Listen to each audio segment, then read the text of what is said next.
പോലെ ഭാരതവർഷം ഭരിച്ചിറങ്ങിയ വിശ്വാമിത്രനെ പോലെ യയാതിയെ പോലെ ഊരുവിനെ പോലെ ചരിത്രങ്ങൾ കഥ പറയുന്ന ഈ പമ്പയുടെ തീരങ്ങളെ കുഞ്ഞോളങ്ങളെ കീറിമുടിച്ചുകൊണ്ട് ഒന്നിലും മൂന്ന് എല്ലാം കൂടെ ഭയങ്കരമായ നടക്കുമ്പോൾ ജവഹർ തുടക്കത്തിൽ അല്പം തന്നെ ഈ മുന്നേ കാണാൻ പറ്റുന്നില്ല. അങ്ങനെ മൂന്ന് വള്ളങ്ങളിലും ഇത് മുന്നോട്ട് കുതിക്കുകയാണ്. മേൽപ്പാട് കുതിക്കുന്നുണ്ട്, പായ്പാട് കുതിക്കുന്നുണ്ട്. വിട്ടുമാറാത്ത യുദ്ധഭൂമിയിലെ യുദ്ധതന്ത്രങ്ങളായിക്കൊണ്ട് അച്ചമണികളാക്കി പായ്പാടുണ്ട്, ജവഹറുണ്ട്, മേൽപ്പാടുമുണ്ട്.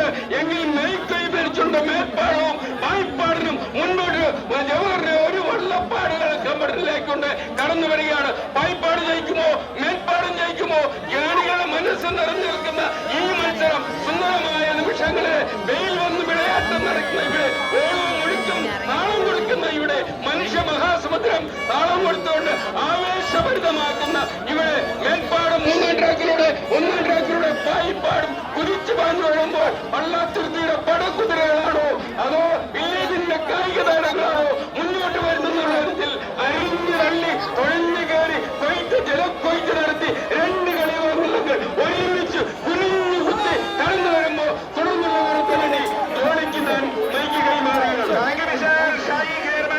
ആവേശകരമായ KC മാമൻ മാപ്പിള ട്രോഫിക്ക് വേണ്ടിയുള്ള 66ാമത് ഉത്രാടം തിരുനാൾ പമ്പ ജലോത്സവത്തിന് അതേ ഫൈനൽ മത്സരങ്ങളുടെ സ്റ്റാർട്ടിംഗ് പോയിന്റുകൾ ആരംഭിച്ചു കഴിഞ്ഞു. ഒന്നാം ട്രാക്കിലൂടെ പായ്പാട് കടന്നു വരികയാണ്. നിതിൻ ജോസഫ് പായ്പാട് ബോർഗോവിന്റെ നേതൃത്വത്തിൽ കടന്നു വരുമ്പോൾ രണ്ടിലൂടെ ജവഹർ തായങ്കരി ജോസഫ് പുറന്താനം ജവഹർ ബോർഗോവിന്റെ നേതൃത്വത്തിൽ കടന്നു വരുമ്പോൾ മൂന്നാം ട്രാക്കിലൂടെ മേൽപ്പാടം മേൽക്കൈ എടുത്തുകൊണ്ട് സാമേഖലിന്റെ തിരുവരങ്ങളിന്റെ അഭിഷേകരി ബോർഗം കടന്നു വരികയാണ്.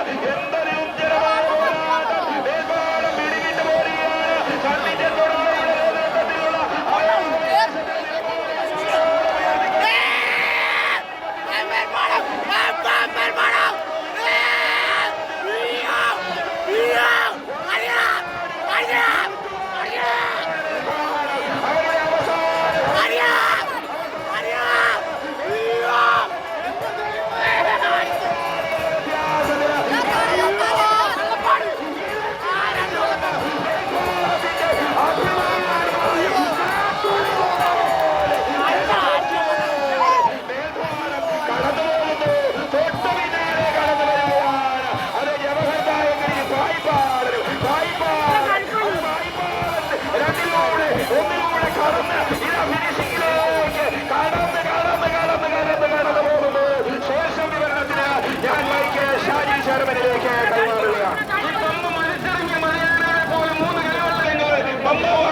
നിറഞ്ഞു നിൽക്കുന്ന നിറച്ചാർത്തുകളെ മത്സരം സുന്ദരമായ നിമിഷങ്ങളിൽ സന്ധിച്ചതിന്റെ ആഹ്ലാദപ്പെടാൻ നമുക്ക് കാണാം. ഒടുവിലൂടെ ആഹ്ലാദപ്പെടാം.